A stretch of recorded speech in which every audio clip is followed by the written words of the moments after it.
স্বাগত ডেডলাইন ঢাকায়, আপনাদের সাথে আছি গোলাম কিবরিয়া। বাজেটের সংখ্যাতাত্ত্বিক প্রকাশে অধিকাংশ মানুষের পক্ষেই কোনো অর্থ খুঁজে পাওয়া কঠিন। তবে বাজেটের প্রভাব রাজধানী থেকে প্রত্যন্ত গ্রাম সর্বত্র বিদ্যমান। উন্নয়নের ধারা এগিয়ে নিতে, সামাজিক কল্যাণ অব্যাহত রাখতে গিয়ে মানুষকে কোনো বাড়তি চাপে পড়তে যেন না হয়, তার ভারসাম্য কতটা রক্ষা হয়েছে, সেই প্রশ্নের উত্তর খুঁজব আজকে ডেডলাইন ঢাকায়। আজ আমাদের সাথে স্টুডিওতে আছেন অর্থ ও পরিকল্পনা প্রতিমন্ত্রী এম এ মান্নান, আছেন এফবিসিসিআই এর সাবেক সভাপতি আনিসুল হক এবং বিআইডিএস এর মহাপরিচালক এম কে মুজেরি। স্বাগত আপনাদের। বাজেটের প্রতিক্রিয়ায় আমরা দেখলাম আজকে সিপিডি গবেষণা প্রতিষ্ঠান সিপিডি বলেছে যে এটি লক্ষ্যবিলাসী। অর্থমন্ত্রী অবশ্য পরে তা নাকচ করেছেন এবং উনি বলেছেন এটি উচ্চবিলাসী, তবে তা অর্জনযোগ্য। আপনার মন্তব্য জানতে চাচ্ছি। ধন্যবাদ। এইবারকার বাজেট সম্বন্ধে শুধু সিপিডি নয়, মোটামুটিভাবে যে কটি কাগজে আমি দেখেছি বা যাদের সঙ্গে কথা বলেছি বা আপনাদের চ্যানেলে আলোচনা শুনেছি, এখন পর্যন্ত সার্বিকভাবে এটাকে মোটামুটি ইতিবাচক বলে আমার কাছে মনে হয়েছে, অন ব্যালেন্স। আর আরেকটি বিষয় আমি মোটামুটি আবার দেখেছি যে একটা কনসেনসাস না হলেও একটা সংশয় মোটামুটি সর্বত্র, যে বোধ হয় এটা বাস্তবায়নতা নিয়ে একটা মানে একটা প্রশ্ন আছে।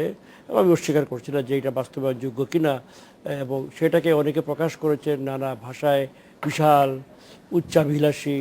এবং সিপিডির যে কথাটি বললেন যে লক্ষ্যবিলাসী, একটা নতুন একটা বাংলা শব্দ, অবশ্য বাংলায় ছিল, আমার কাছে নতুন মনে হলো লক্ষ্যবিলাসী।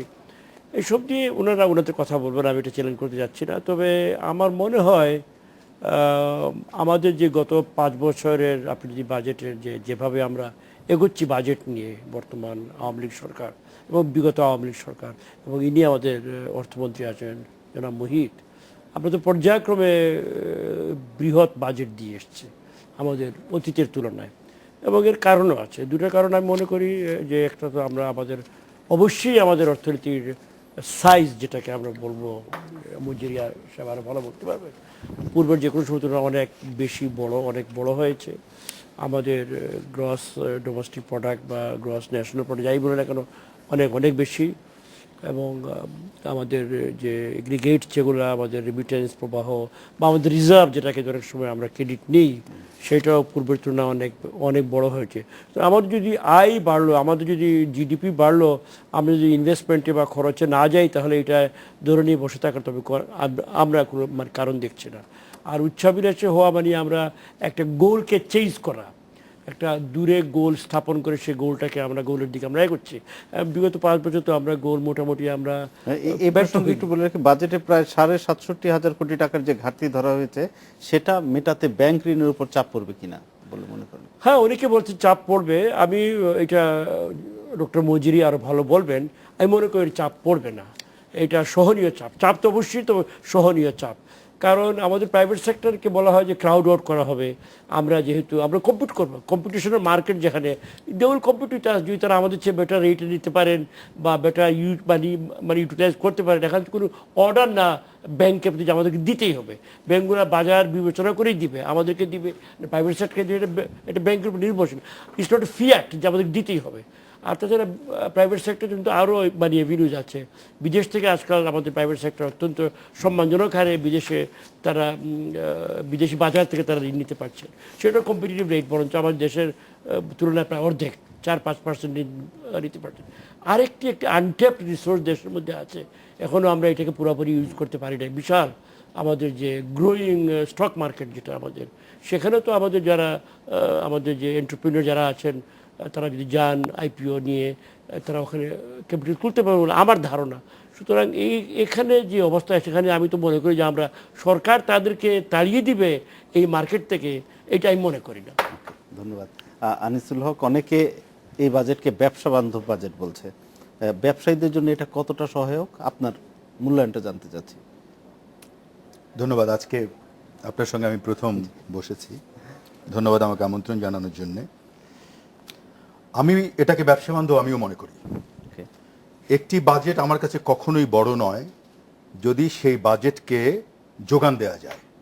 আমি যদি আজকে যা রেভিনিউ কালেকশন করব তার চেয়ে যদি ডাবল করতে পারি, তো এই বাজেটের পরিমাণ ডাবল হয়ে যাবে।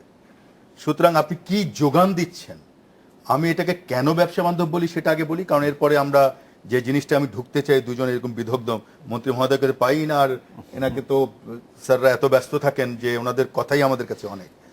দেখেন এই বাজেটে কতগুলো দিক নির্দেশনা করেছে এবং একটু ফোকাসড করেছে, যে আপনার কিছু সুবিধা দিয়েছে এক্সপোর্টের জায়গায়, আপনার কিছু তার সোর্স ট্যাক্স কমিয়েছে, সিকিউরিটি আর হেলথ হ্যাজার্ডের যেসব জিনিসপত্র তার ডিউটি শূন্য করেছে, মূলধনী যন্ত্রপাতির ডিউটি শূন্য করেছে, অনগ্রসর এলাকায় ট্যাক্স রিবেট দিবে বলে বলেছে, তারপর নন লিস্টেড কোম্পানির কে কিছু ছাড় দিয়েছে ট্যাক্সে, নিত্য প্রয়োজনীয় দ্রব্যের এলসি কমিশনগুলো কমিয়েছে, শেয়ার বাজারের দিকে লক্ষ্য দিয়েছে, হ্যাঁ, সেফটি ট্যাক্স হলিডের ঘোষণা দিয়েছে। সুতরাং দেয়ার ইজ এ ফোকাস। কিন্তু যখন বলা হয় যে এগুলো এক্সিকিউট করে 7.5% জিডিপি গ্রোথ হবে, তখন কিন্তু প্রশ্ন আসে যে কি করে হবে। আজকে কিন্তু আমরা হয়তো একভাবে বলছি, যারা সরকারের পক্ষে আছেন তাদের অনেক বেশি তারা কাজের মধ্যে ঢুকেছেন, তারা বলবেন তাদের হিসাব আছে 7.3% হবে, কিন্তু 7.3% হবে কিনা আমরা যখন উল্টো দিক থেকে দেখি তখন অনেক কনফিউশন তৈরি হয়।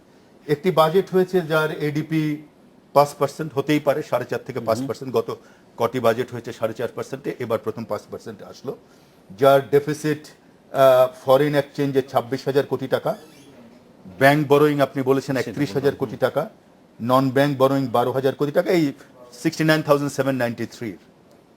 আমরা সব সময় দেখেছি যে সবাই প্রশ্ন করেন যে এই যে আমার ফরেন কারেন্সির যদি এটা আমরা না পাই, কারণ অতীতে আমরা দেখেছি আমাদের ফরেন কারেন্সি কিন্তু পাইপলাইনে কেউ বলেন 16 বিলিয়ন, কেউ বলেন 19 বিলিয়ন আছে, কিন্তু আমরা এটা ইউজ করতে পারি না, কারণ কমপ্লায়েন্স আমরা করতে পারিনি, তাদের যে রিকোয়ারমেন্টগুলো সেই রিকোয়ারমেন্টগুলো আমরা আনতে পারিনি। এখন কি দাঁড়ালো আপনি, এবং আমরা গত বছর 3 বিলিয়নের মতো পেয়েছি উইথ অ্যামোর্টাইজেশন, স্যার ওটাকে যদি আমরা নেট করি তাহলে 1.7 1.8 বিলিয়ন, মানে 14-15 হাজার কোটি টাকা। সেখানে আজকে অ্যামোর্টাইজেশন ছাড়া আপনি কি করে 26,000 কোটি টাকা পাবেন, একটা প্রশ্ন দাঁড়ায়। আপনি রেভিনিউ বাজেট আপনি কালেকশন এবার দেখিয়েছেন 1,82,000 কোটি টাকা, গতবার দুবার রিভাইজ করেছেন, হ্যাঁ 1,25,000 কোটি টাকা এসে দাঁড়িয়েছেন যদি আমি ভুল না করি। তাহলে সেটি এমন কি ঘটনা গভর্নমেন্ট ঘটাবে যে আপনি অত রেভিনিউ কালেকশন করে ফেলতে পারবেন? আজকে যেখানে একটি ব্যাংক ধ্বংস হয়ে যাওয়ার জন্য সারা জাতি বলছে, সমস্ত মিডিয়া বলছে যে একটি সরকারি ব্যাংক মাত্র কজন লোকের জন্য ধ্বংস হয়ে যাচ্ছে, গভর্নমেন্ট কিন্তু কোনো অ্যাকশন নিচ্ছে না। কেন নিচ্ছে না আমরা জানি না, এটা ফাইন্যান্স মিনিস্ট্রির। আমরা সবাই মনে করি একটা দুটা লোক যিনি সবার কাছ থেকেই নিন্দিত হচ্ছেন, কিন্তু গভর্নমেন্ট কিন্তু রিফর্ম করছে না ওখানে। অবশ্যই আমরা এই প্রশ্ন নিয়ে এই জন্যই বলতে চাই গভর্নমেন্ট এমন কি করবে যে যেখানে এই আমার অনেক কিছু বলার আছে, অবশ্যই এই প্রশ্নটা আমি এমন কি করবে যে এই রিফর্মে গভর্নমেন্ট এই ইউটিলাইজেশন করতে পারবে। ডেফিনেটলি আমি আনিসুল হকের কথার প্রসঙ্গ ধরেই যাচ্ছি। উনি দুটো প্রসঙ্গ তুলেছেন। এবারে প্রবৃদ্ধির হার ধরা হয়েছে 7.3%, এটা অর্জন সম্ভব কিনা। আরেকটা প্রশ্ন উনি তুলেছেন রেভিনিউ কালেকশনের যে বিষয়টা, এই দুটো সম্পর্কে আপনার, আমি যদি স্যারকে 1 মিনিট অ্যাড করি তাহলে সুবিধা হবে। স্যার গত 2 দিন 3 দিনে আমি সমস্ত ইকোনমিস্টের সঙ্গে কথা বলেছি, যারা সহজভাবে জিডিপি বের করেন একটি সূত্র দিয়ে, আয়কর মানে আপনি কত ইনভেস্টমেন্ট করলে কত পাবেন। সবাই বলে 4.4 থেকে 5, বেস লাইন ছিল 2005-06 4.7, 7% যদি পেতে হয় 7.3, তাহলে 32-33-34% ইনভেস্টমেন্ট প্রয়োজন। আজকে যেখানে ইনভেস্টমেন্ট 25 থেকে 26%, গভর্নমেন্টের ইনভেস্টমেন্ট বেড়েছে, আমাদের ইনভেস্টমেন্ট 24 থেকে বা 23 থেকে কমে 21.3 চলে এসছে। সেখানে আয়কর আপনারা বলবেন 4%, কিন্তু বাইরের লোক সবাই বলছে 4.5%। আমরা কোনটা ধরে নেব এবং এই বিষয়টাই জানতে চাচ্ছি একটু মুজাহির সাহেবের কাছে। বলেন স্যার। ধন্যবাদ। আসলে আমরা এই যে একটা বাজেটের অর্থাৎ 7.3% প্রবৃদ্ধির যে লক্ষ্যমাত্রা, এখন এই লক্ষ্যমাত্রাটা বাস্তব কিনা, অর্থাৎ এটা আমরা অর্জন করতে পারবো কিনা, এটা নিয়ে অনেক প্রশ্ন ওঠা, এটা খুবই স্বাভাবিক। কারণ আমরা অতীতের অভিজ্ঞতা যদি দেখি তাহলে কিন্তু আমরা 6 বা 6-এর কাছাকাছি ছিলাম বিগত কয়েক বছরে, আমরা 7-এ যেতে পারিনি এখনো। এখন এই পরিস্থিতিতে আমি মনে করি যে আমরা যখন বাজেটের লক্ষ্যমাত্রাগুলো বিবেচনা করব বা আগামী বছরে যে বাজেটটা দেওয়া হয়েছে সেটাকে যখন আমরা তার সম্পর্কে তার সেটা কতটুকু একটা গ্রহণযোগ্য বাজেট বা সে বাজেটটার সঠিক দিক কোনগুলো সেগুলো নিয়ে যখন আলোচনা করব, এখন তার তো একটা মানদণ্ড লাগবে, তাই না? আমরা কিভাবে বিচার করব এই বাজেটটা বাস্তবতার সঙ্গে কতটুকু জড়িত, এবং এটা আমাদের জন্য আপনারা যেটা বললেন যে এটা লক্ষ্য বিলাসী বাজেট বা এই ধরনের যে কথাগুলো আমরা শুনছি, এখন এটাকে আমরা কিভাবে বিবেচনা করব? আমি মনে করি যে একটা বাজেট যখন আমরা সরকার দেন, বাজেটটা কিন্তু কোনো এটা একটা যেটাকে আমরা বলি একটা কন্টিনিউয়াস একটা প্রক্রিয়া, একটা প্রসেস, তাই না? এবং সরকারের হচ্ছে যে কতগুলো লক্ষ্যমাত্রা থাকে, যেমন বর্তমান সরকারের একটা প্রেক্ষিত পরিকল্পনা আছে 2021 সালে আমরা কোথায় যাব, মধ্যমায়ের দেশে যাব। একইভাবে তার আন্ডারে আমাদের আছে ষষ্ঠ পঞ্চবার্ষিক পরিকল্পনা, অর্থাৎ 2015 সালে আগামী অর্থ বছরে আমরা কোথায় যাব সেটা কিন্তু বলা আছে। এখন এই বাজেটগুলো হচ্ছে যে আমরা প্রতি বছর যে বাজেটগুলো হয়, এটা কিন্তু ওই লক্ষ্য অর্জনের একটা হাতিয়ার, অর্থাৎ এগুলো ব্যবহার করে আমরা ওই লক্ষ্যে যাব। কাজেই আমি যখন এই বাজেটটাকে বিবেচনা অর্থাৎ লক্ষ্যগুলোকে যখন বিবেচনা করব, তখন আমাকে কিন্তু মনে রাখতে হবে যে আমরা কোথায় যেতে চেয়েছি আগামী বছরে। আমরা যদি ষষ্ঠ পঞ্চবার্ষিক পরিকল্পনা দেখি, তাহলে সেখানে কিন্তু বলা আছে যে আমাদেরকে আগামী বছর 8% প্রবৃদ্ধি, এটা ছিল আমাদের টার্গেট। সেখানটায় এই বাজেটে কিন্তু আমরা 7.3% প্রবৃদ্ধি এটা লক্ষ্যমাত্রা রেখেছি, অর্থাৎ আমাদের যেটা মধ্যমেয়াদী যে টার্গেটটা তার তুলনায় কিন্তু সেটা কম। এখন এই যে কম, এটা কেন হলো সেটা আমরা সবাই জানি যে এবং কিন্তু এখন যে প্রশ্নটা আসছে যে এই 7.3% এটা অবাস্তব কিনা, এটা অর্জন করতে আমরা পারবো কিনা, অর্জনযোগ্য কিনা, সেই ইনভেস্টমেন্ট হবে কিনা, এখন সেই ইনভেস্টমেন্টের পরিস্থিতি আছে কিনা, এখন সেই প্রশ্নটা আমরা যখন করব, তখন কিন্তু আমাদেরকে মনে রাখতে হবে যে আমরা যদি 8% প্রবৃদ্ধি অর্জন করার লক্ষ্যমাত্রা রাখতে পারি, তাহলে 7.3 লক্ষ্যমাত্রা এটা কিন্তু আমি বলবো এটা উচ্চাভিলাষী হতে পারে, কিন্তু অবাস্তব নয়। এটা অবাস্তব নয়। আমি যদি স্যারকে অ্যাড করি, এই বিষয়গুলো নিয়ে আমরা একটু পরে আবার আসছি, একটা বিরতির পর নিচ্ছে একটা বিরতি, সাথেই থাকুন।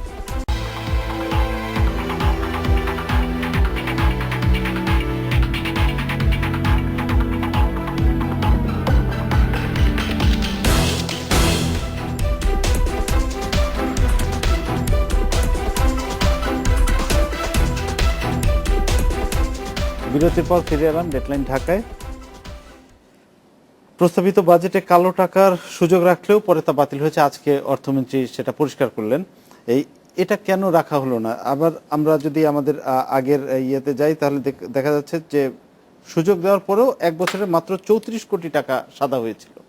এই বিষয়টা যদি একটু খোলাসা করেন। দুদিকে মত আছে, কেউ কেউ বলেন যে এটা হলে ভালো, আবার প্রবল জনমত কিন্তু এটা স্বীকার করতে হবে যে এটা না রাখার পক্ষে। কারণ কিন্তু আগে তো রাখা হয়েছিল। হ্যাঁ, হয়েছিল হয়তো স্ট্র্যাটেজিক কারণে, কৌশলগত কারণে, যে সুযোগ দিয়ে দেখি না যদি এরা সব চলে আসে, কিন্তু সেটা ব্যর্থ হয়েছিল। 34 কোটি টাকা এসছে, সেটাই তো ব্যর্থতার পরিচয়। আর প্রবল জনমতে এই ব্যাপারে, এবং সেটা স্বাভাবিক, কারণ মানুষে এটা তো জানে যে এটা দুর্নীতির দ্বারা এটা আয় করা হয়েছে, এবং দুর্নীতি আমাদের দেশে, দুর্নীতি সম্বন্ধে মানুষের ঘৃণা এটা পরিষ্কার। সুতরাং সরকার, যে কোনো সরকার, এটা টানাপোড়েনে ছিল, বোঝাই যায়। 2-3 বার পরিবর্তন করতে হয়েছে জায়গা, আর শেষ বিচারে জনমতের দিকেই গেছে এবং নীতির দিকেই গেছে। সুতরাং আমি ব্যক্তিগতভাবে মনে করি যে আমাদের অর্থমন্ত্রী আজকে সন্ধ্যায় যে ঘোষণা দিয়েছেন আমাদের প্রেস কনফারেন্সে, সেটা সঠিক, এবং আমার মনে হয় এখন আর ফিরে যাওয়ার কোনো স্কোপ থাকলো না। সুতরাং এটা জনতুষ্টিমূলক একটা সিদ্ধান্ত, এবং এটা বোধ হয় এটা কাজেও লাগবে। আমি আনিস সাহেবের দুইটা বিষয়, আপনি প্রবৃদ্ধির হারের কথা বলা হচ্ছিল, কালেকশনটা অ্যাটেনেবলটা আইসি। আমি একটা সার্বিকভাবে কিন্তু আমরা ফিউচারে কথা বলছি। It is ahead of us, uncertain future. অনেক কিছু প্লাস মাইনাসের মধ্যে আছে। 6 অ্যাটেইন হলে 7 কেন অ্যাটেইন হতে পারবে না, এটা ম্যাথমেটিক্যালি এটা কোনো দেয়ার ইজ নো লজিক। কারণ উনি ইনভেস্টমেন্টের প্রশ্ন তুলছিলেন, উনি যেটা বলছেন ইনভেস্টমেন্টের কি কোনো স্কোপ আছে, অঙ্ক দিয়ে যে কত ইনভেস্টমেন্ট হয়, কত হয়, এটা একটা উনারা ভালো বলবেন, তার থেকে কোনো আমি জানা। কিন্তু আমি যেটা সাধারণ একজন লোক হিসেবে মনে করি যে আমাদের গ্রোয়িং অ্যাট হোয়াট রেট, এটা উনারা মাপযোগ করে বাইর করে, হয়তো আনিস সাহেব পারবেন, আমি মাপযোগে যাচ্ছি না।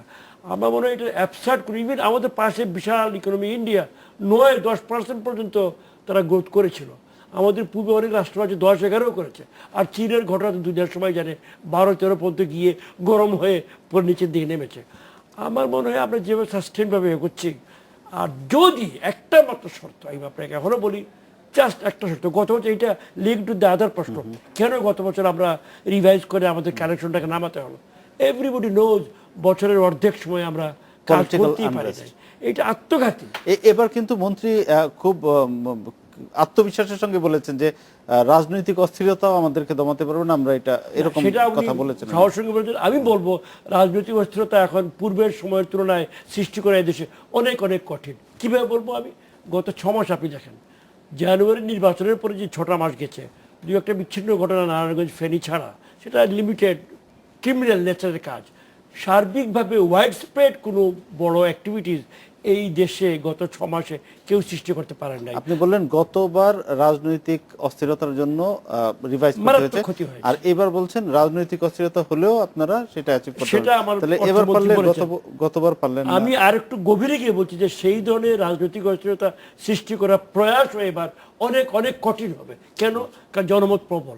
এটা কীভাবে আমি বলি, বিগত 6 মাস যে গেল আমাদের দেশে, এই সময়ে শীতের সময়টা জানুয়ারি থেকে শুরু করে এখন পর্যন্ত নানাভাবে চেষ্টা করা হয়েছে। চেষ্টা যে করা হয়নি তা নয়, 2-4 বার ওনারা চেষ্টা করেন যারা এইদিকে পারঙ্গম, কিন্তু মানুষকে তারা আনতে পারেনি। কারণ মানুষ দেখেছে যে এইটা সঠিক রাজনীতি নয়, এইটা একটা অন্যায় রাজনীতি।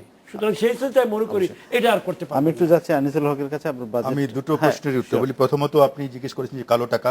আমি মনে করি যে মাননীয় প্রধান ফাইন্যান্স মিনিস্টার, মাননীয় প্রধানমন্ত্রী, হয়তো উনি আজকে নেই, এবং আমাদের যিনি মাননীয় মন্ত্রী মহোদয় আছেন, দুজনই অত্যন্ত নীতিবান। আমাদের মাননীয় মানে ফাইন্যান্স মিনিস্টার তো অত্যন্ত আপরাইট। তো আমি প্রশংসা করি এই ডিসিশন নিয়েছেন দুটো কারণ। একটা হলো যে জনমতের কথা যেটিও বললেন, এটা নৈতিক না। একজন সারা জীবন কষ্ট করতে করতে 30% 25% দেবে, আরেকজন শুধু একটি আইনের বলে 10% দেবে, এটা শেষ পর্যন্ত এর কাছে মাথা নত করেননি। তো সেদিক থেকে আমি প্রশংসা করি। আর ইনভেস্টমেন্টের যে 7.3%-এর কথা বলছেন, 7.3 কি উনি ঠিকই বলেছেন যে 7, 8, 9%, 10% করেছে। But what is our economy doing? আজকে ব্যাংকের দিকে তাকিয়ে দেখেন, with bond and securities plus cash 1.5 লক্ষ কোটি টাকা ব্যাংকের কাছে পড়ে আছে। There is no investment.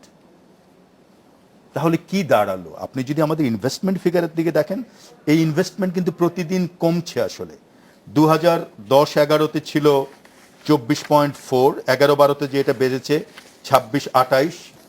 যেখানে সরকারের ইনভেস্টমেন্ট বাড়ছে, সেখানে প্রাইভেট সেক্টরের ইনভেস্টমেন্ট কমছে, 21 থেকে 19%-এ আসছে। আজকে যদি ইনভেস্টমেন্ট করতে হয়, তাহলে ওই ইনভেস্টমেন্টের পরিস্থিতি কি জুলাই মাসের 1 তারিখ থেকে ফিরে চলে আসবে? So what is responsible there? Responsible is confidence. কেন লোকজন কম নিচ্ছে? 2-3টে কারণে। একটা হলো ইনফ্রাস্ট্রাকচার নাই। সহজ কথা, চাইলেই কালকে একটা জমি কিনে আমি একটা ইন্ডাস্ট্রি করতে পারবো না। একটা জমি কিনলে ওখানে আমি ইলেকট্রিসিটি, গ্যাস পাবো না। ঠিক আছে। দ্বিতীয় হলো আপনার ব্যাংকরা কয়েকটি সরকারি ব্যাংকের মিসম্যানেজমেন্টে অল ব্যাংকিং সেক্টর মানে থমকে গেছে। আজকে একজন যদি একটা ডিসকাউন্ট করতে যায়, যে লোকটা ডিসকাউন্ট করতে চায় সে কিন্তু সাইনও করে না। মানে এমন একটা অবস্থা হয়েছে আমাদের যে একটা বিল আগে 3 বছরে ব্যাংকে একটা ফোন করতাম না, এখন 1 মাস পরে পরে এক্সপ্লেইন করতে হয় যে আমার এই বিলটা ওখানে ওইখানে। মানে একটা যে আমাদের মানে উদ্যোগ, এই ইনভেস্টমেন্টের উদ্যোগটা কিন্তু নষ্ট হয়ে গেছে। সরকার কিন্তু অনেক জায়গাতে, আমি প্রথমেই বলেছি যে সরকারি ব্যাংকগুলোতে সরকার যে আমাদের পারসেপশন, সাধারণ পারসেপশন, সরকার খাতির করছেন পলিটিক্যালি।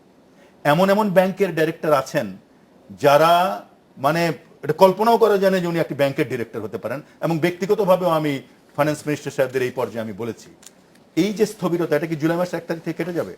এই যে আজকে একটা শান্তিময় পরিস্থিতি আমরা দেখছি, প্রশংসা করছি। ইলেকশন নিয়ে যদি রাজনৈতিক পরিস্থিতি, এই রাজনৈতিক অস্থিরতা যদি একদম কেটে যায়, তাহলে অন্য রকমের একটা জায়গা দাঁড়াবে। সুতরাং 1 বছরের মধ্যে 26% বা 28%-এর ইনভেস্টমেন্ট যে 31% হবে, হওয়ার মধ্যে কোনো দোষ নেই। হতেই পারে, এর চেয়েও বেশি হতে পারে। আবার যেদিকে আমার রিভাইজড বাজেট করে, এবার এটা সত্যি স্যার আপনারা ব্যাংক থেকে অনেক কম ঋণ নিয়েছেন, কিন্তু সেভিংসে অনেক ঋণ বাড়িয়েছেন, যে জন্য ব্যাংকের ঋণ কম। কমপ্লায়েন্সের জন্য আমরা ঋণ পাই না, বিদেশি ঋণ ইউজ করতে পারি না। আমি কালকে মাননীয় পরিকল্পনা মন্ত্রীকে বলতে শুনেছি যে এবার আমরা 4 বিলিয়ন নেব। এই যে কমপ্লায়েন্সের জায়গাটা, এটার জন্য কি গভর্নমেন্ট তৈরি? এইরকম কি রিফর্মগুলো করা হয়েছে, পলিসি রিফর্ম? এই পলিসি রিফর্মগুলো যদি এইভাবে না করি, আমরা কি চাই আসলে? বাজেটে চাই গ্রোথ হচ্ছে কিনা, বাজেটে চাই এমপ্লয়মেন্ট হচ্ছে কিনা, বাজেটে চাই রেভিনিউ বড় হচ্ছে কিনা, ইনফ্রাস্ট্রাকচার হচ্ছে কিনা।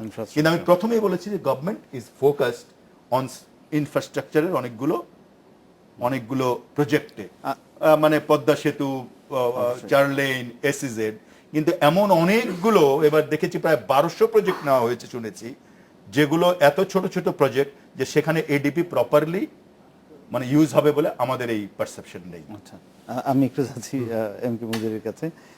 এবার 1,82,000 কোটি টাকার যে রাজস্ব আদায়ের যে লক্ষ্যমাত্রা, এটা একটা বিরাট চ্যালেঞ্জ বলে মনে করছেন অনেকে। এই অর্থমন্ত্রী অবশ্য বলেছেন, যেটা একটু আগে উল্লেখ করছিলাম, যে রাজনৈতিক অস্থিরতায়ও বাজেট বাস্তবায়নের সমস্যা হবে না। এই যে এই পরিমাণ রাজস্ব আদায় এবং বাজেট বাস্তবায়ন কতটা সম্ভব? এখন আমি একটা জিনিস প্রথমেই শুরু করতে চাই, সেটা হচ্ছে যে আপনি যদি আমাদের আশেপাশের দেশগুলোর দিকেও তাকান, তাহলে কিন্তু একটা জিনিস দেখা যায় যে তাদের ট্যাক্স জিডিপি রেশিও এটা কিন্তু আমাদের চেয়েও বেশি। কাজেই তাদের দেশে যেমন নেপালের মতো দেশে বা এইসব দেশে যদি ট্যাক্স জিডিপি রেশিও আমাদের দেশে বেশি হতে পারে, আমাদের এখানে কেন হবে না? এটার কোনো যৌক্তিক কোনো কারণ খুঁজে পাওয়া মুশকিল। অর্থাৎ এটা হতে পারে, হওয়া সম্ভব। এখন আমরা পারিনি করতে। কেন পারিনি তার কারণগুলো কিন্তু আমরা জানি, যে আসলে কিন্তু আমাদের পটেনশিয়াল আছে, আমাদের সম্ভাবনা আছে, আমরা করতে পারি, কিন্তু আমাদের নীতি দুর্বলতা হতে পারে বা অন্যান্য দুর্বলতার কারণে সেটা করতে পারিনি।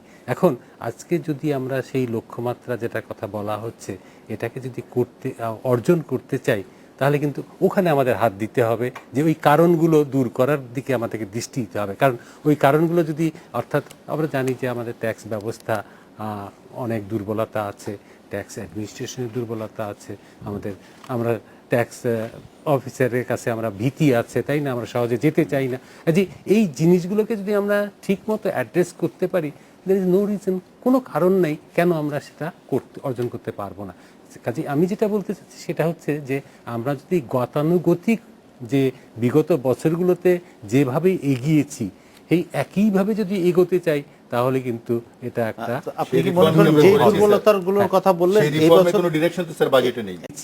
এই একইভাবে যদি এগোতে চাই, তাহলে কিন্তু এটা একটা, আপনি কি মনে করেন যে দুর্বলতাগুলোর কথা বললেন, এই বছর কোনো ডিরেকশন তো স্যার বাজেটে নেই? সেটাই বলছিলাম, যে এই দুর্বলতাগুলো কি কাটিয়ে ওঠার কোনো সম্ভাবনা দেখছেন আপনি এই অর্থবছরে? আমি মনে করি যে আমাদের লক্ষ্যমাত্রা যদি আমাদের অর্জন করতে হয়, এবং আমরা সত্যি সত্যি যদি আমরা মিন করি যে আমরা এটা অর্জন করব, তাহলে অবশ্যই সেই রিফর্মগুলো আমাদের করতে হবে, এই যে আসতে হবে। এটাই আমাদের প্রত্যাশা, যে এই যে রিফর্মগুলো যদি আমরা না করি, এবং এই যে 7.3% প্রবৃদ্ধির কথা যেটা বলা হচ্ছে, সেখানে কিন্তু একই প্রশ্ন আসবে যে এখন যে 6.12 বা 1.3-এর কাছে আছি, সেখান থেকে আগামী বছরে 7.3-এ যদি যেতে হয়, তাহলে কি গতানুগতিক যেভাবে আমরা এগিয়েছি তাতে তো আমরা এই সংস্কারগুলো অবশ্যই দরকার মনে করছেন আপনি? এই মৌলিক সংস্কারগুলো, যেটা আনিসুল হক সাহেব বললেন, যে আমাদের বিনিয়োগকে তো অবশ্যই বাড়াতে হবে। বিনিয়োগ তো আমাদের আশেপাশের দেশগুলোতে আমাদের চেয়ে অনেক বেশি, তাহলে আমরা কেন পারবো না? কাজেই সেক্ষেত্রে আমাদেরকে যেটা বলছি, যে ওই যে সংস্কারগুলো, বিনিয়োগ পরিবেশগুলো, যেখানে যেখানে বিনিয়োগের যে বাধাগুলো আছে, সেই বাধাগুলো তো অবশ্যই আমাদেরকে আগামী বছরে নিতে হবে, অ্যাড্রেস করতে হবে। আমরা একটা বিরতি নিয়ে আসছি, নিচে একটা বিরতি, সাথেই থাকুন।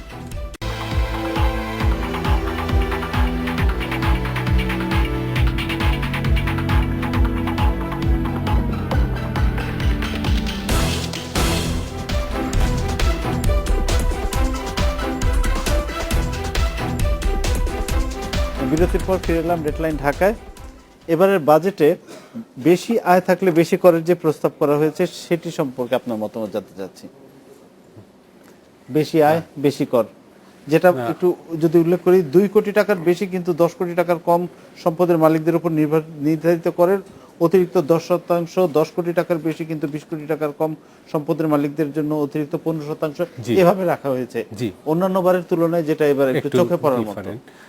না, আসলে একটা জিনিস হচ্ছে কি, আমরা এখন উন্নয়নের এমন একটা স্তরে যাচ্ছি বা যেতে, এখন আমরা দ্বার প্রান্তে, যেখানটায় আমাদের কিন্তু একটা জিনিস যেতে হবে, আমরা যদি আমাদের সমতা ভিত্তিক একটা সমাজ গড়তে চাই, যেটা আমাদের লক্ষ্য, যে আমাদের একটা সাম্য থাকবে, সেটাকে যদি অর্জন করতে চাই তাহলে কিন্তু এই যে যেটাকে অসাম্য ইনইকুয়ালিটি আমরা বলি, অর্থাৎ আয়ের অর্থের ইনইকুয়ালিটি বা বৃত্তের ইনইকুয়ালিটি যেটা আছে, এই যে অসাম্য, এটাকে কিন্তু দূর করা এটা একটা বড় নীতি হতে হবে। সব দেশেই এটা হয়েছে, যদি যারা একটা সাম্যভিত্তিক না সমাজ গড়তে চেয়েছে। কাজেই আমার কাছে যেটা এতে মনে কি হয়, সরকারের রাজস্ব আয়ের কোনো প্রভাব পড়বে, বাড়বে মনে করেন? রাজস্ব আয়ের তো আমার মনে হয় যে যদি এইটাকে সঠিকভাবে ইমপ্লিমেন্টেশন করা নাকি যায়, আগে তাহলে- যারা কর ফাঁকি দিত জি। তাদের সেই প্রবণতা আরো বাড়বে, কোনটা মনে করছেন আপনি? না, আপনি একটু এটা- আগে বলেছিলেন নানা রকম হ্যাঁ, আহ, আসলে অব্যবস্থা। এটা তো হচ্ছে যে আমাদের যদি আয়কর ব্যবস্থাকে আমরা যদি শক্তিশালী করতে পারি তাহলে ডেফিনেটলি তার একটা শুভ প্রভাব পড়বে। আমাদের আয়কর যে আমরা আদায় করছে সরকার, তার উপরে একটা শুভ প্রভাব পড়বে। কাজেই এই ট্যাক্স অ্যাডমিনিস্ট্রেশনটাকে যদি আমরা শক্তিশালী করতে পারি, এটাকে কর ফাঁকি রোধের যেগুলো রাস্তা আছে সেগুলোকে যদি আমরা কিছুটা হলেও বন্ধ করতে পারি, তাহলে কিন্তু এর ফলে দুটো আমরা সুবিধা পাবো। একটা হচ্ছে আপনি যেটা বললেন যে আমরা আমাদের আয়করটা বাড়বে, যেটা আগামী বছরে আমরা 1 নম্বর সোর্স অফ ইনকাম হিসেবে গণ্য করার যে একটা নেওয়া হয়েছে, উদ্যোগ নেওয়া হয়েছে, সেটা আমরা করব, যেটা অর্থনীতির দৃষ্টিকোণ থেকে যেটা কাম্য, এটা হতে হবে। আর 2 নম্বর যেটা হচ্ছে যে আমাদের যে একটা দ্রুত গতিতে অসাম্য বাড়ছে সমাজে, সেটার উপরে কিন্তু একটা শুভ প্রভাব পড়বে। এই দিক থেকে আমাদেরকে জিনিসটা দেখতে হবে। ভালো লাগছে স্যার যে টেলিভিশনে অনেক আলোচনা হচ্ছে সবকিছু নিয়ে, পার্লামেন্টে তো আমি আমি আনিস ভাই, আপনার কাছে একটা পার্টিকুলার প্রশ্ন রাখতে চাই। শিল্পে কর অবকাশের মেয়াদ 2019 সাল পর্যন্ত বাড়ানো হয়েছে। ব্যবসায়ীরা সবসময় বারবারই এই অবকাশ সুবিধা চেয়ে আসছেন। এতে আমাদের শিল্প খাতের আসলে কতটা লাভ হচ্ছে বা কতটা সুবিধা হয়েছে ট্যাক্স হলিডে? একটু আয়করের জায়গাটাতে হ্যাঁ, হ্যাঁ, এক sure. মিনিট বলে যাই যে এ আয়কর বেড়েছে কিন্তু 25 থেকে 30, যারা 44 লক্ষ টাকার পর্যন্ত বা 44 লক্ষ 20 হাজার টাকা দেওয়ার পর থেকে যারা আয় করবেন তারা মানে এটা গতবার দেবেন। যেই করমুক্ত আয় সীমা ছিল, এবারও কিন্তু বেজলাইনটা তাই না, তাই ওটা হলো বেস লাইন, তারপরে 10%, 15%, 20% করে স্ল্যাব করেছে। তো 44 লক্ষ 20 হাজার টাকা আয় করার পরে যারা আয় করবেন তারা 30% দেবেন। তাদেরটা। এটা দুদিক থেকে দুভাবে দেখার আছে। আমি ব্যবসায়ী, আমার মুখে কথাটা ভালো লাগবে কিনা আমি জানি না। এই যে বলছিলাম যে অনেক আলোচনা হচ্ছে পার্লামেন্টে, হয়তো অত আলোচনা হওয়ার পার্লামেন্টে তো এখন কালকে দেখলাম যে বিরোধী দলীয় যিনি টেবিল চাপড়ে হুইপ, তারা উনি যেরকম বিপ্লবী বক্তৃতা দিলেন, আমার মনে হয় বিএনপিও বোধহয় এরকম বিপ্লবী দেয় না, যে বাজেট কোনো বাজেট হয়নি ইত্যাদি ইত্যাদি। ওনার নাম কি স্যার? তাজুল ইসলাম বোধহয়। তাজুল ইসলাম চৌধুরী বোধহয়। খুবই ভালো লাগছে, কারণ পার্লামেন্টে একটু আয়কর শুধু বিষয়টা তালি না হয়ে আলোচনা হওয়া উচিত। যেটা বলছিলাম, দুটো দিক। একটা হলো যে হ্যাঁ, এতে তো যদি ঠিক মতো এর মানে প্রশাসনিক ব্যবস্থা নেওয়া যায়, আয় বেশি হবে। আরেকটা হলো সাইকোলজিক্যাল। একজন ব্যবসায়ী এটা হওয়াটাই স্বাভাবিক অনেকের জন্যই, যে আমি আমার আয় থেকে 30% দিয়ে দেব। এটা কিন্তু যেটা অনেকে আমি বলছেন। বলছিলাম, ফাঁকি দেওয়ার সেই প্রবণতাটা জায়গাটাতে বাড়বে কিনা? চেষ্টা হতে পারে যে এই 30% না দিয়ে এই জায়গাটিতে এই একটা মানে ফ্লাইট বলে নাকি, এটা ক্যাপিটাল ফ্লাইট, এর কিন্তু একটা চান্স আছে, এটা আছে। তাই বলে আমরা যেটা করব না তা না। আর আপনি বলছিলেন যেটা শিল্পে কর অবকাশ কেন দেয়? শিল্পে কর অবকাশ দেয় অনেকগুলো কারণে। এবার একটি বড় কারণ হলো যে সরকার বোধহয় দেখছেন যে আমাদের ইনভেস্টমেন্ট আস্তে আস্তে কমে যাচ্ছে। আমাদের যদি ইন্ডাস্ট্রিয়াল গ্রোথের ফিগার দেখেন, বিবিএস এর ফিগারেই 11-12-তে 9.96 ছিল, 12-13-তে সেটা বেড়েছিল, কিন্তু আবার 13-14-তে যেটা কমে গেছে। সুতরাং there must be some push যাতে কিছু ইন্ডাস্ট্রি হয়। কালকেই তো আর ইন্ডাস্ট্রি হয়ে যাবে না, ইন্ডাস্ট্রি হতে হলে সেই সময়টা লাগে। আর বিদেশিদের জন্যেও কর অবকাশ এক ধরনের উৎসাহ, যে এদেশে গেলে অনেক দিনের কর অবকাশ পাওয়া যায়, যারা খুব বেশি করে মানে ব্যত্যয় ঘটান না। FDI কর অবকাশের একটি পজিটিভ এফেক্ট আছে, কিন্তু আলটিমেটলি যে ক্যাপিটালটা বিল্ড আপ হয় 5 বছর পর থেকে, কিন্তু করের জায়গা অনেক প্রসারিত হয়ে যায়। কারণ এই যে ক্যাপিটাল বিল্ড আপ করে গেল 5 বছর পর, তো সেটাকে আর সে না দেখিয়ে পারবে না। ইন দ্য লং রান কর বেশি পাওয়া যায়। অবশ্যই। আমি যাচ্ছি মন্ত্রী মহোদয়ের কাছে। প্রতি বছর বাজেট ঘোষণার পর আমরা দেখি যে বিরোধী দলের পক্ষ থেকে একটা ছায়া বাজেট দেওয়া হয়। এবার কিন্তু সেরকম কোনো কিছু আমরা পাইনি। তো এই বিষয়টা আপনি কিভাবে দেখছেন? এটা কি আপনাদেরকে কোনো হেল্প করে যে আরেকটা বাজেট যে বিরোধী দলের পক্ষ থেকে আসে? যে কোনো আলোচনা আমাদের হেল্প করে। বিরোধী দলে অনেকে জ্ঞানীগুণী আছেন, তারা ছায়াবাজির বলুন বা কায়াবাজির বলুন আলোচনা করলে আমরা লাভবান হই, আমরা শুনতে চাই। কিন্তু এবার তো কিছু আসলো না। করে এটা ওনাদের সিদ্ধান্ত, আমি সেই সম্বন্ধে বলা আমার জন্য মানে সঠিক হবে না। যে কোনো কারণে ওনারা করে নেয়, দ্যাট ইজ দেয়ার বিজনেস। তবে আলোচনা আমরা সবসময় আমরা স্বাগত জানাই। আপনি লক্ষ্য করবেন আওয়ামী লীগের বিগত 6 বছরে যেভাবে খোলামেলা বাজেট নিয়ে কথাবার্তা হয়েছে, আগের দিনের কথা মনে আছে, রাগঢাক ব্যাপার কি হয় না হয়, বয়ে বয়ে মানুষ বাজেটের দিকে যেত। এখন সেটা নয়, বাজেট মোটামুটি ওপেন, খোলা বইয়ের মতন একটা, সবাই জানে কী হচ্ছে না হচ্ছে, 2-4টা নতুন ট্যাক্স এলাকা ছাড়া। তো সেই দিক দিয়ে আমরা একটা প্রগ্রেসিভ হওয়ার আগে। এখন সেটা নয়, বাজেট মোটামুটি ওপেন, খোলা বইয়ের মতন একটা, সবাই জানে কী হচ্ছে না হচ্ছে, 2-4টা নতুন ট্যাক্স এলাকা ছাড়া। তো সেই দিক দিয়ে আমরা একটা প্রগ্রেসিভ হওয়ার আগের তুলনায়। ট্যাক্স আদায় নিয়ে একটা কথা হচ্ছিল, এনবিআর কিন্তু আগের এনবিআর নয়, অনেক পরিবর্তন এসছে, স্ট্রেংথেন হয়েছে। এনবিআর নতুন নতুন অফিস, আমরা ইভেন উপজেলা পর্যায়ে আমরা ট্যাক্স অফিস খুলছি, এই বছর আরও খোলা হবে। আমরা প্রযুক্তি একটা সফটওয়্যার আনা হচ্ছে যে অ্যাসেসমেন্ট করার জন্য, এটা ইনস্টল হয়ে যাবে খুব শিগগিরই। সুতরাং মানে অটোমেটিক হিসাব নিকাশ করবে ইত্যাদি। তো এর ফলে আরও সুবিধা হবে। সেলফ অ্যাসেসমেন্ট আপনি করতে পারছেন, নিজের কর আপনি দিতে পারছেন। কর মেলা পর্যন্ত এই দেশে হচ্ছে এবং ভালো একটা উৎসব। কর মেলায় কেমন সাড়া পাচ্ছেন? ভালো সাড়া পেয়েছে, মানে অন্তপক্ষে টাকা আদায় না হলে মানুষ যে ভয়ের কোনো ব্যাপার না, কর এটা যে একটা দেওয়ার মতো একটা জিনিস, সেই দিকে আসছে। আর আপনি সুপার ট্যাক্স নিয়ে একটা কথা আসছে নতুন, এইবার বেশি আয় হলে বেশি দিবেন, সেইটা তো ন্যায়সঙ্গত বিষয়। আপনি এই দেশে, আপনি এই পরিবেশে, এই দেশের আলো বাতাস হাওয়া আইন ব্যবহার করে আনিসুল হকের কথা প্রসঙ্গে যদি আসি, যখন দেখা যাচ্ছে যে 30% দিয়ে দিতে হচ্ছে, তখন এই প্রবণতাটা প্রবল হয়ে উঠবে কিনা যে এটা না দিয়ে পারা এখন যায় বলছেন। কিন্তু আপনি কি জানেন, এইটা করার আগেও আনিস সাহেব জানেন, মালয়েশিয়া শুনেছি আমাদের দেশের লোকেদের নাকি মালয়েশিয়া সেকেন্ড হোম, সবচেয়ে বেশি বাংলো, সবচেয়ে বেশি বাড়িঘর। এমনকি কানাডার মধ্যে দেখা দেশে মন্ট্রিয়াল না কোথায় জানি বেগম পাড়া নামে পাড়া আছে, যেখানে আমাদের বাংলাদেশের আমাদের গণ্যমান্য উঠতি ধনিক সম্প্রদায়ের লোকেরা বাড়িঘর করেছেন। সুতরাং ট্যাক্স যে পালিয়ে যাওয়ার যে একটা পুঁজি পালিয়ে যাবে, পুঁজি পালিয়ে যাবে আগে হচ্ছে। বরঞ্চ এইটা করে আমরা, আপনি বলছেন যে এটাকে পুশ করবো, আমার মনে হয় সেটা হবে না। হলে আমাদের আইন কানুন দিয়ে সেটাকে আমাদের আটকাতে হবে। যদিও যারা পালিয়ে যাবে শেষ বিচারে কতটা তাদেরকে ধরতে পারবো, বাট ডিপেন্ড করবো অনেক কিছুর উপরে। ট্যাক্স হলিডে নিয়ে একটা কথা বলেছেন, ট্যাক্স হলিডে কিন্তু দেওয়া হয়েছে এবার বিশেষ বিশেষ অঞ্চলে। যদি আপনি যান, সেটা আরেকটি মাত্রা আছে, যেমন উত্তরাঞ্চলে নিয়ে যাওয়া, উত্তরাঞ্চলে গেলে আপনি বেশি হলিডে পাবেন। খাগড়াছড়িতে হিট ট্যাক্সে গেলে আপনি বেশি হলিডে পাবেন। আপনি শ্যামগঞ্জে, সুনামগঞ্জে, যেসব জায়গায় অনগ্রসর দুটা লাভ। ওই এলাকায় আমাদের ইন্ডাস্ট্রিয়ালাইজেশন হলো, আর দ্বিতীয় পরিবেশ। ঢাকা তো গেঞ্জি হয়ে যাচ্ছে, ঢাকার আশেপাশে সব একদম একটা কি বলবো, একটা বসবাসের অযোগ্য হয়ে যাচ্ছে। অবিশ্বাস্য কাণ্ড। অনগ্রসর এলাকাগুলোতে আপনারা শিল্পায়ন বাড়ছে। জি, ধন্যবাদ আপনাকে। আমরা একটা কোশ্চেন দিতে চাই আধা মিনিটে। আমি যেহেতু মাননীয় মন্ত্রী মহোদয় আছেন, আমি মনে করি যে বাজেটের যে জায়গাটি চ্যালেঞ্জিং হবে স্যার, সেটি হলো আপনারা বিদেশি যে লোন এবং গ্র্যান্টের কথা চিন্তা করছেন, which is 3.2% of the foreign loan, সেখানে আপনারা লোকাল চিন্তা করছেন 1.8%। কিন্তু এবার যদিও আপনারা কম লোন নিয়েছেন, আগামীবার যদি ইনভেস্টমেন্ট বেশি হয় এবং যদি কোনোভাবে কালেকশন কম হয়, তাহলে কিন্তু এই প্রেশারটা লোকাল জায়গায় পড়বে। কারণ আমাদের এক্সপিরিয়েন্সে আমরা দেখেছি আমরা অত ফরেন এক্সচেঞ্জ ইউজ করতে পারি না। আর যদি এটা কম হয়, তাহলে কিন্তু ইনফ্লেশনের প্রেশার হবে অনেক বেশি, যদি আমরা সঠিকভাবে আরোহণ রেভিনিউ কালেকশন না করতে পারি। সেতু পার হবো যখন সেতুর সামনে আসবো। অবশ্যই অবশ্যই। আমরা আমাদের এক্সপেরিয়েন্স থেকে বলছি, এই সবগুলো ঘটেছে। সবচাইতে বড় যে জায়গাটি দরকার, সন্ত্রাস যদি বন্ধ না করতে পারেন, অবশ্যই এবং দলীয় সন্ত্রাস যদি বন্ধ না করতে পারেন, এই ইকোনমি কোনোভাবেই উঠবে না। ধন্যবাদ আমাদের স্টুডিওতে আসার জন্য। এই ছিল আজকের ডেডলাইন ঢাকায়। দেখা হবে আগামী শুক্রবার এই সময়। ভালো থাকুন, সুস্থ থাকুন, শুভরাত্রি।